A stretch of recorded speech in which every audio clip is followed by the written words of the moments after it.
7월 22일 수요 예배 말씀입니다. 오늘은 에스겔 43장 1절로 12절의 말씀으로 여호와의 영광이 머무는 삶이라는 제목으로 함께 말씀 나누겠습니다. 말씀을 위해 함께 기도드리겠습니다. 하나님, 이제 말씀을 듣습니다.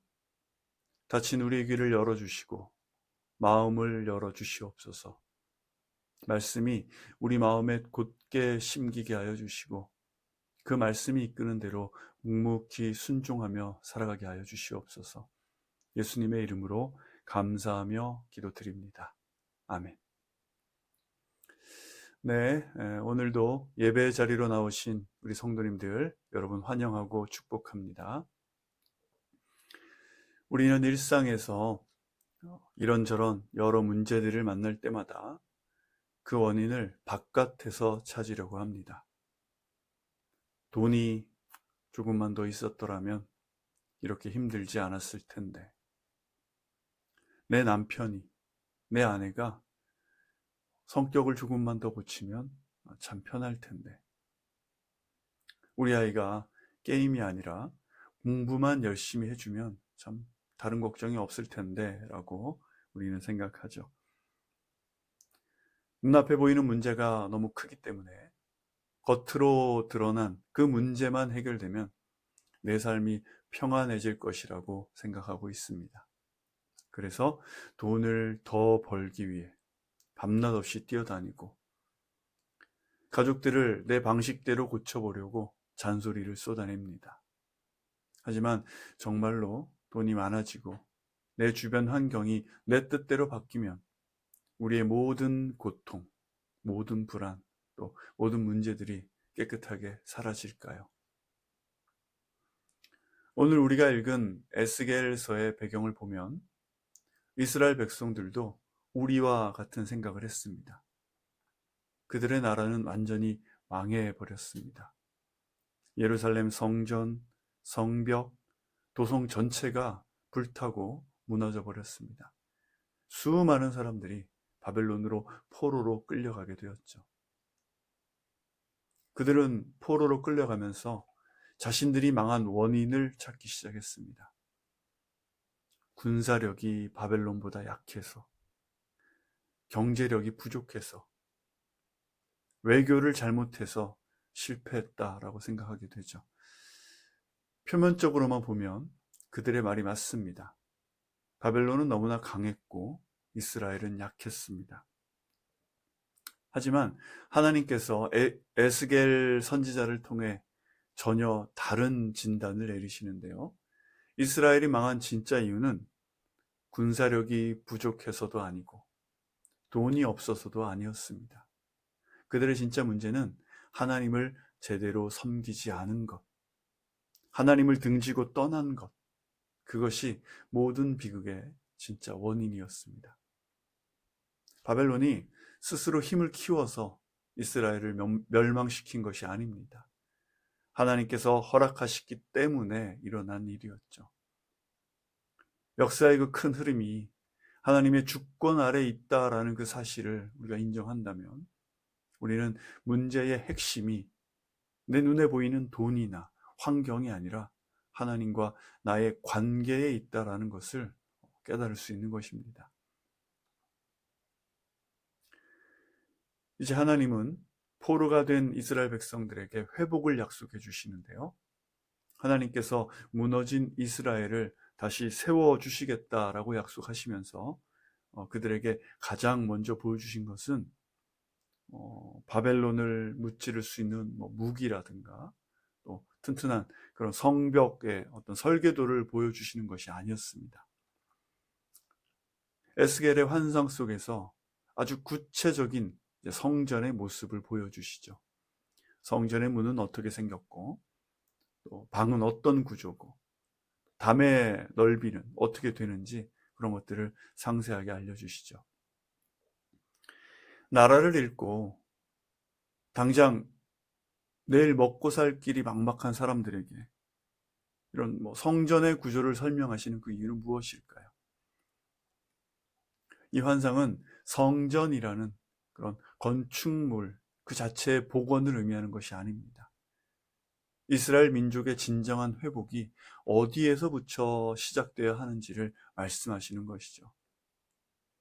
우리의 삶이 무너졌을 때 가장 먼저 다시 세워야 할 것은 눈에 보이는 조건들이 아니라 하나님과의 관계라는 뜻입니다. 경제를 살리고 군사력을 키우는 것보다 훨씬 더 시급하고 중요한 그 첫걸음은, 회복을 향한 첫걸음은 하나님을 향한 그 예배를 회복하는 것이다 라는 그런 뜻인 것이죠. 오늘 본문 5절을 보면 5절입니다. 그리고 주의 영이 나를 들어올려서 안쪽 뜰로 데리고 가셨는데 여호와의 영광이 성전을 가득 채웠다. 네. 하나님의 영이 에스겔을 데리고 성전 안뜰로 들어갑니다.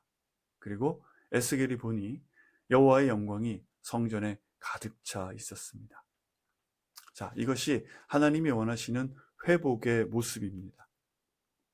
눈에 보이는 건물이 다시 지어졌다고 회복이 끝나는 것이 아니라 그 성전 안에 하나님의 영광이 가득 채워질 때 진짜 회복이 시작된다라는 것이죠.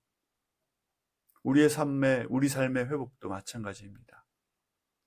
깨어진 가정을 회복하고 인간관계를 푸는 것, 경제적 위기를 극복하는 그 출발점은 어떤 종교적인 행위가 아니라 삶 전체를 드리는 참된 예배가 회복되어야 하는 것입니다.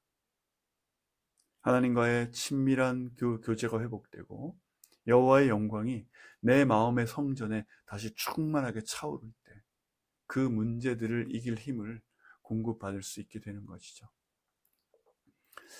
여기서 생각해 볼 중요한 것이 하나 있습니다.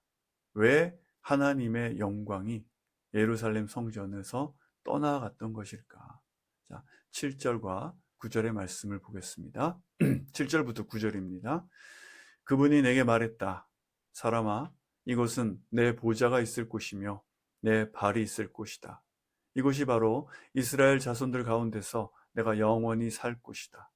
이스라엘 족속, 곧 그들과 그들의 왕들이 다시는 그들의 창녀짓으로나 그들의 산당에 있는 그들의 왕들의 시체로 인해 내 거룩한 이름을 더럽히지 않을 것이다. 내 문턱 곁에 자기 문턱을 두고 내 문기둥 곁에 그들의 문기둥을 두며 그들과 나 사이에 벽을 두고서 그들이 자행한 혐오스러운 일들로 인해 그들이 내 거룩한 이름을 더럽혔다. 그래서 내가 진노해 그들을 멸망시켰다. 이제 창녀짓과 그들의 왕들의 시체들을 내게서 멀리하도록 하여라. 그러면 내가 그들 가운데서 영원히 살 것이다. 네, 아멘.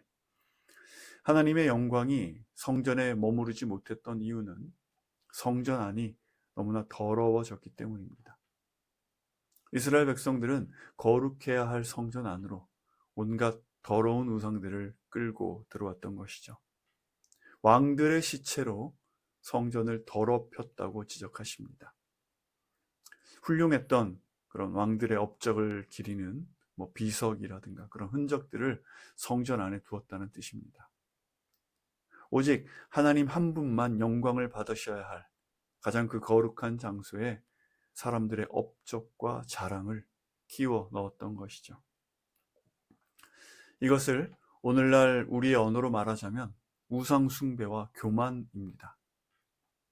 우상숭배라고 하면 눈에 보이는 어떤 형상, 불상이라든가 부적 같은 것들, 그런 것들을 우리는 떠올리지만 우상숭배의 진짜 뜻은 하나님보다 더 사랑하고 하나님보다 더 의지하며 하나님보다 더 중요하게 여기는 그 모든 것을 의미하는 것입니다. 우리는 어리석게도 하나님을 섬기면서 동시에 돈과 명예와 자존심을 섬기려고 하죠. 그러다 보니까 내 안에서 충돌이 일어나는 것입니다. 우리 마음의 왕자에는 하나님과 우상이 나란히 앉을 수 없는 것이죠. 그 우상을 깨트리지 않으면 하나님의 영광이 머무실 곳은 없게 되는 것입니다. 오늘 이 밤 하나님보다 더 굳게 붙들고 있던 그런 애착과 집착이 있다면 주님 앞에 다 내려놓으시기를 바랍니다. 그 우상들을 던져버리고 깨끗하게 비워진 이 심령에 하나님께서 주시는 평화와 임재와 영광이 임하게 될 줄로 믿습니다. 네, 이어서 교만이라는 것은 하나님과 우리 사이를 가로막는 가장 두꺼운 벽입니다. 내 인생의 주인이 나 자신이라고 생각하는 착각인 것이죠. 내가 쌓아온 이 모든 것들이 하나님의 은혜로 인한 것이 아니라 내 노력으로 된 것이라고 생각하는 것입니다. 우리가 하는 그 신앙생활 안에서도 우리는 교만의 모습을 자주 보게 됩니다. 남들보다 기도를 많이 했다, 봉사를 많이 했다라는 그런 우월감에 빠진다거나, 또 함께 신앙생활하는 그 교우들을 말씀이 아닌 내 경험, 내 기준, 내 잣대로 그들을 판단하고 정죄하려고 하죠.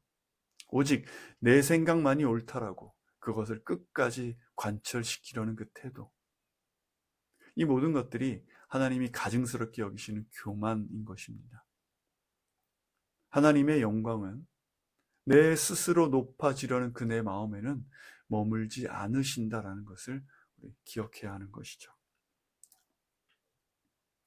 우리 삶에 가득 찬 문제들을 해결하는 그 출발점은 내 마음의 성전을 깨끗하게 청소하는 것입니다. 교만과 우상이라는 것들을 치워내고 나면 그 비워진 자리에 에스겔이 보았던 여호와의 그 영광이 우리 안에도 채워주실 줄로 믿습니다. 현실은 여전히 힘들고 초라해 보일지라도 내 마음의 성전에 하나님의 영광이 가득하게 밀려 들어올 줄로 믿습니다. 힘들고 불편한 환경이 당장 바뀌지 않아도 괜찮습니다. 하나님이 내 안에 충만하게 거하신다면 그곳에서 우리는 다시 시작될 줄로 믿습니다. 사랑하는 우리 성도님들, 바깥의 그 환경을 고치려고 애쓰기 전에 내 안의 믿음을 먼저 고치는 우리 모두가 되었으면 합니다. 내 안에 무너져 있는 하나님과의 관계부터 다시 튼튼하게 쌓았으면 합니다. 그것이 우리의 진정한 회복인 줄로 믿습니다. 세상은 돈이라든가 사람들과의 문제, 관계 속에서 우리는 울고 웃지만 우리는 그 모든 문제를 주관하시는 진짜 나의 주인이신, 내 인생의 주인이신 하나님께 집중해야 하는 것이죠. 내 삶의 모든 주권이 오직 하나님께 있음을 우리는 믿고 또 나아가야 할 줄로 믿습니다. 오늘 간절히 기도하실 때 여러분의 마음속에 쌓여있던 이런 교만과 은밀한 우상들이 깨끗하게 씻겨나가기를 원합니다.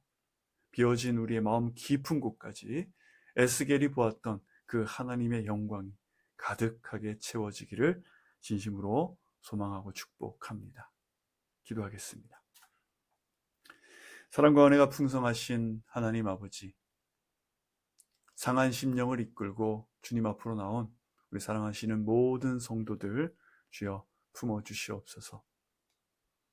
세상의 거친 파도 속에서 이리저리 흔들리며 또 상처 입은 주님의 자녀들 주여 긍휼히 여겨 주시옵소서. 삶의 문제 앞에서 다른 사람을 탓하고 또 환경을 원망했던 우리의 어리석음 용서하여 주시옵소서.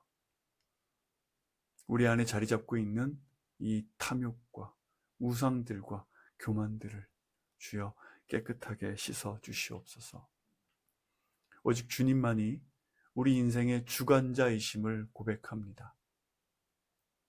우리를 짓누르는 삶의 무게가 성령님 안에서 가벼워지게 하여 주시고 세상이 줄 수 없는 참된 평안과 담대한 믿음으로 오늘 밤도 또 다시 주어지는 내일도 우리 주님 안에서 승리하는 우리 모두가 되게 하여 주시옵소서.